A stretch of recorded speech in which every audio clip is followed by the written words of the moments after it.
प्राचीन समय की बात है। एक शहर में एक व्यक्ति रहता था जिसका नाम मोहन था। वह अपनी पत्नी और दो लड़का और दो लड़की के साथ रहता था और वह किसी छोटे मोटे प्लांट में काम किया करता था। मोहन और उसकी पत्नी खुशी खुशी अपना जीवन व्यतीत कर रहे थे। समय का चक्र बीत रहा था और उनके लड़का लड़की बड़े होते जा रहे थे। जब उसकी बड़ी बेटी कक्षा 5 में पढ़ रही थी, तभी एक दिन स्कूल की छुट्टी के समय जब वह लड़की सीढ़ियों से नीचे उतर रही थी, तभी पीछे से किसी लड़की से धक्के लगने पर वह सीढ़ी से नीचे गिर गई, जिसके कारण उसके पैर में चोट आ गई। जब लड़की घर पर लंगड़ती हुई आई तो उसके पिता ने पूछा क्या हुआ। तभी लड़की ने उन्हें पूरी बात बताई। पिता ने सोचा छोटी मोटी चोट है और यह सोचकर उसने अपनी बेटी से कहा कि इसे गर्म पानी से सेंक लो, ठीक हो जाएगा। कुछ दिन बीतने के बाद लड़की का पैर फूलने लगा और उसे चलने में दिक्कत होने लगी। तभी उसके पिता ने कुछ लोगों की बातें सुनकर किसी एक ओझा को ले आए, जबकि उसे कुछ नहीं आता था और वह पैर ठीक नहीं कर पाया। कुछ समय बीतने के बाद जब उसकी लड़की की हालत और ज्यादा खराब होती जा रही थी, एक दिन जब उसके पिता अकेले कहीं बैठे हुए थे तो वह मन ही मन सोच रहे थे कि क्या करें। तभी सोचते सोचते उनके दिमाग में आया क्यों ना डॉक्टर से दिखाया जाए। तभी दूसरे दिन वह अपनी लड़की को लेकर वहीं पास के अस्पताल में जाते हैं। डॉक्टर जब लड़की को देखता है तो लड़की के पिता से कहता है कि जल्द ही इसका ऑपरेशन करना होगा, क्योंकि इस लड़की के पैर में एक बहुत बड़ा घाव हो चुका है, जिसके कारण लड़की का पैर भी काटना पड़ सकता है।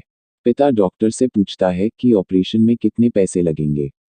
तभी डॉक्टर कहता है 40,000 रू लगेंगे। पिता घबरा जाता है, लेकिन पैसे की तलाश में इधर से उधर जाने लगता है। इधर उधर भाग दौड़ करने के बाद पैसे की व्यवस्था कर लेता है और लड़की का ऑपरेशन हो जाता है।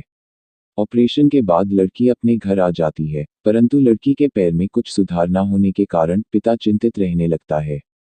इसी तरह 4 साल बीत जाता है तथा पैर में लाख लाख रुपए लगाने के बाद भी लड़की का पैर ठीक नहीं होता है, जिस कारण से पूरा परिवार दुखी रहने लगता है।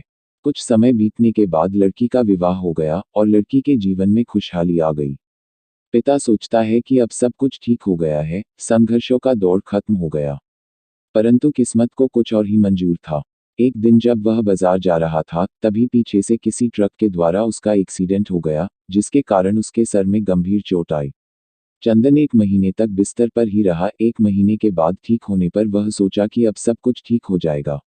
तभी उसकी पत्नी का स्वास्थ्य खराब होने लगा और वह बीमार पड़ गई। यहाँ वहाँ छोटे डॉक्टरों को दिखाने के बाद तबीयत और बिगड़ गई, जिसके कारण उन्हें वाराणसी के बीएचयू अस्पताल में ले जाना पड़ा। वहां जाकर पता चला कि उसकी पत्नी के पेट में गंभीर बीमारी हो गई है, परंतु चंदन को यह विश्वास था कि उसको पत्नी ठीक हो जाएगी और चंदन इसी विश्वास के साथ अपनी पत्नी को हमेशा वाराणसी के अस्पताल में ले जाने लगा। कुछ समय बीतने के बाद पत्नी के तबीयत में सुधार आने लगी। चंदन सोचा कि अब सब कुछ ठीक हो जाएगा। एक बार जब वह अपनी पत्नी को वाराणसी के अस्पताल में ले गया, डॉक्टर ने सभी रिपोर्टों को देखते हुए कहा, सब कुछ ठीक है।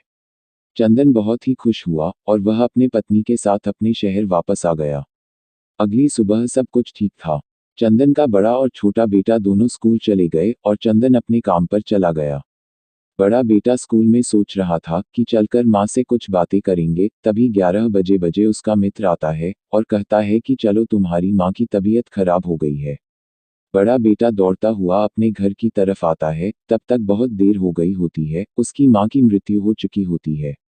बेटा माँ को देखते ही फूट फूट कर रोने लगता है और वह अपनी माँ का अंतिम संस्कार करता है। 1 साल तक पूरा परिवार दुखी ही रहता है। कुछ समय बीतने के बाद दुखों के बादल छट जाते हैं और चंदन अपने लड़का और लड़की के साथ सुखमय जीवन बिताने लगता है।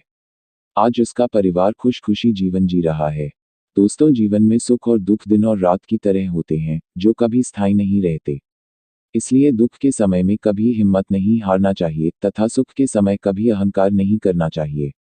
इसीलिए कहा गया है, जीवन का दूसरा नाम संघर्ष है।